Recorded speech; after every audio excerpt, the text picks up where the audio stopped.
a estrutura da língua, como você fala muito bem, né? A importância de ser preciso no que diz. Por mais que, para bom entendedor, meia palavra basta, às vezes, ou quase sempre, é muito importante você ter o domínio da estrutura da nossa língua, exatamente para não ficar perdido. Uma coisa que você fala muito interessante, que é quando você não conhece o português, é como se você estivesse tateando um quarto escuro, aí você sabe, aqui tem uma cadeira, aí você dá uma canelada numa quina da cama, ou bate com o Exato. dedinho, din-din, aí você sabe, aqui eu não posso passar mais. Mas a partir do momento que você conhece a língua, que você domina ela minimamente, é como se É, você acendesse a luz e é visse as exatamente texturas, isso. profundidades. Então, eu acho que tem muito a ver, assim, essa minha pesquisa com a sua. Muito Pois obrigado por é. aceitar o Eu que convite. agradeço, inclusive, Duda, quando eu descobri, porque já tem uns meses já, eu descobri o seu perfil sobre a timidez, o Viva Bem com a Timidez, né? Uhum. Falei, gente, mas será que o Duda é tímido? Não, não, porque não parece, sabe? Eu falei, primeiro, ele é ator, na minha cabeça era uma coisa. Papai, papai! Ela tá vendo o filme do Beethoven ainda? Tava. Agora começou a ter raio aqui, aí a cachorrinha Ah, tá ficou com morrendo de medo. medo. Oh, Aí meu ela tá Deus do tentando céu. pegar a Coquinho tem 1,5 kg. Tá Então tudo para pesado ela é pra muito ela. perigoso. É, mas E pra Zoe cachorro é normalmente tem pesado. medo de raio. É, até a gente tem medo de raia, né? Mas eu falei, gente, caramba, então ele superou muito bem a timidez, porque pra mim só o fato de ser ator já era algo assim que pra uma pessoa tímida seria, imagina, jamais, eu faria qualquer coisa menos ser ator. E aí você se tornou ator, ou seja, a prova de que o método funciona muito bem. Então, realmente, me parece que se for para você ser muito útil a várias pessoas em algum campo, não existe campo melhor do que esse, porque você já provou que funciona, né? Pois é, mas tem muito ator tímido, sabia? É Como mesmo? tem, deve ter muito advogado tímido, porque ator e advogado são figuras parecidas, assim, né? Desde a época do Império Romano, do Deus Baco e do... Agora eu esqueci da Grécia também, era tudo dentro do mesmo... da mesma estrutura, né? Eram os Aham, hipócritas, né? aham, Os exato. Fazer um hipócritas, os teatro. atores, os advogados nesse teatro da vida e tal.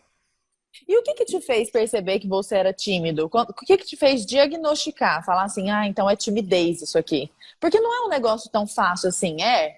De você Na verdade, perceber eu e começava a autodeclarar? travar na época da faculdade. Eu morria de vergonha de apresentar meus projetos na frente da turma toda. A turma toda eram 15 pessoas, sabe assim? Aham. Aí você fala, estou começando aqui a fazer a transição, né, dessa vida acadêmica para a vida profissional de verdade, e se eu não consigo apresentar um projeto para colegas de turma, aqui, 15 pessoas, imagina quando eu estiver numa entrevista de emprego, quando eu estiver, né, sustentando uma tese na frente de clientes. Eu era estudante de publicidade e propaganda, e aí meio que Uhum. a realidade se impôs, assim, sabe? A minha mão tremia, a minha voz falhava, e aí era óbvio, era latente essa Aham. necessidade de buscar ajuda. E aí minha mãe falou, você tem que conhecer a Camila Amado, meu filho, ela é maluca que nem você vai adorar ela.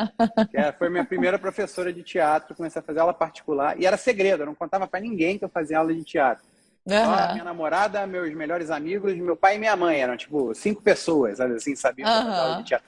O mínimo, a possibilidade de alguém saber já me deixava com muita vergonha, muito constrangido. Nervoso.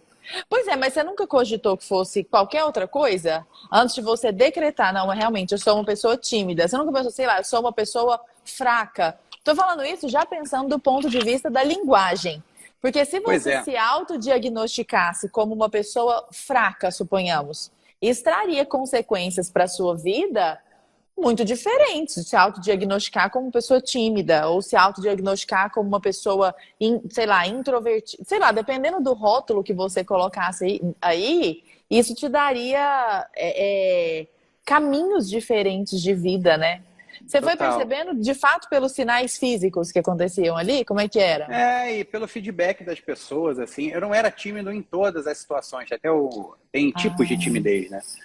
Então, nesse caso, seria timidez situacional.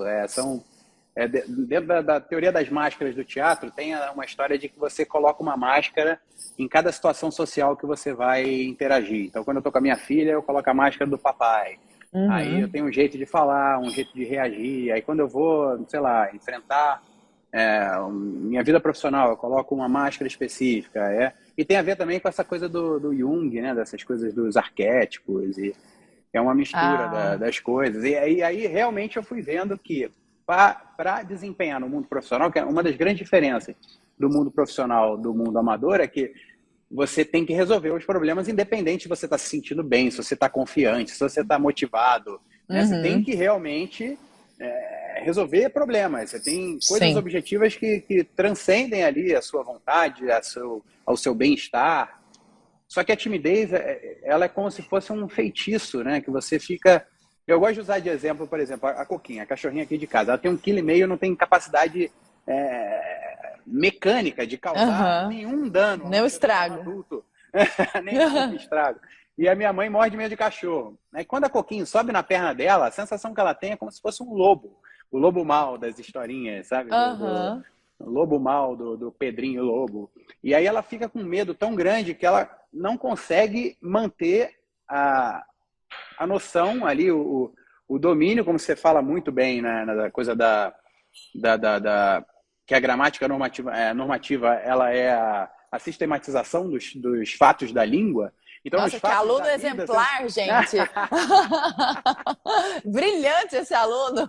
Uma pena não ter tido esse estalo antes. Você deve ouvir muito isso, porque na época da escola, até da própria faculdade, eu gostava da língua portuguesa, mas eu não dava tanto valor assim. Eu acho que eu aprendi muito mais por osmose, convivendo com a minha mãe, que sempre teve uma capacidade de linguagem muito boa. Recentemente eu aprendi uma expressão interessante que é o QI verbal. Eu não conhecia essa Também não conheço. O que é o QI verbal? O QI verbal é a capacidade de articular as coisas, de ligar os pontos através da linguagem e da leitura de textos, de situações, articular. Que bacana! Para mim é novidade isso, vou até atrás. E aí... Mas eu não tive muito esse estalo na época da faculdade. E até a nossa geração, eu vou fazer 40 anos ano que vem, a minha geração ainda está contaminada com essa coisa de eu tenho que estudar até tal ponto, depois eu já vou começar a trabalhar. Essa mentalidade do lifelong learning que está bombando agora. É recente, né?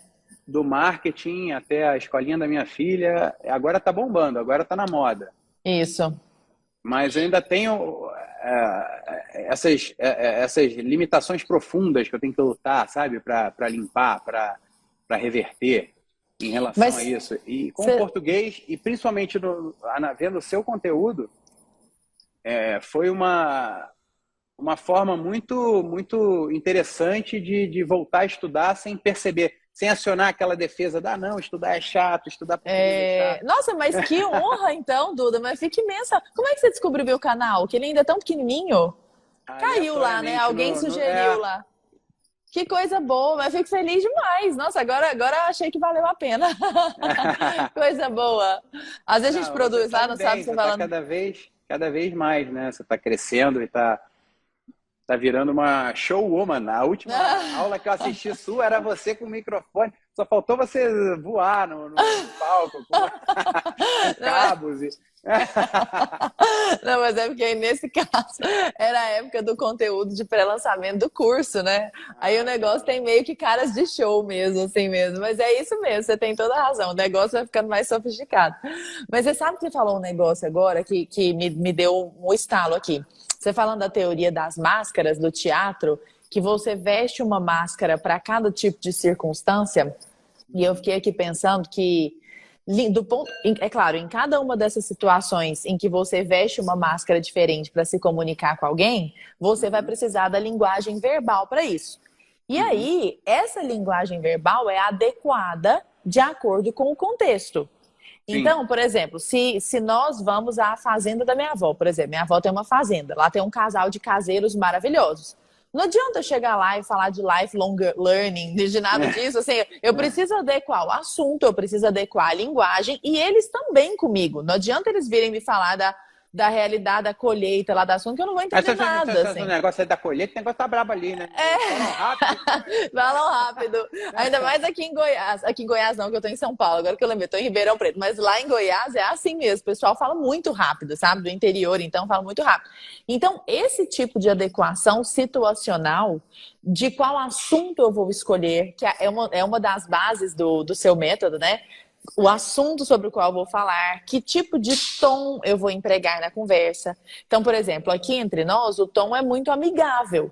Mas quando, como você acabou de falar, tá lá com um negocinho, quando já é uma coisa mais de vendas, já é um tom um pouco agressivo, mas não contra a pessoa. Agressivo no sentido de eu preciso ser assintosa aqui, porque eu preciso fazer essa pessoa me olhar. Quando é uma palestra, por exemplo, não adianta eu falar do jeito que eu estou falando aqui, a pessoa vai dormir. A pessoa espera que uma vez que eu esteja fazendo uma palestra, que eu fale de maneira mais emocionada ali, me mexa mais, gesticule mais em cima do palco, etc e tal. E todas essas adequações, inclusive a adequação linguística, passam pelo domínio da linguagem. Então, assim, isso é uma coisa que quando as pessoas entendem, elas se libertam. Uma vez que a pessoa entenda a base da linguagem, entenda, tenha intimidade, tenha um amor mesmo, por que não dizer assim, pelas palavras, que ela comece a olhar para as palavras. E aqui a gente pode falar de várias estratégias para isso, sabe? Uma vez que ela comece a pegar amor pelas palavras, digamos assim, para ela deste barro construir o tipo de linguagem, escolher o tipo de linguagem que ela vai usar para construir aquela situação, fica muito mais fácil, porque ela já tem a base. Quando a pessoa tem um vocabulário um pouco mais, estou imaginando da perspectiva de um tímido agora, né? Eu sempre fui não tímida, então eu só posso me colocar no seu lugar, assim, num processo em... Não, minha mãe fala, quando eu era criança, era um... tudo quanto é lugar, assim.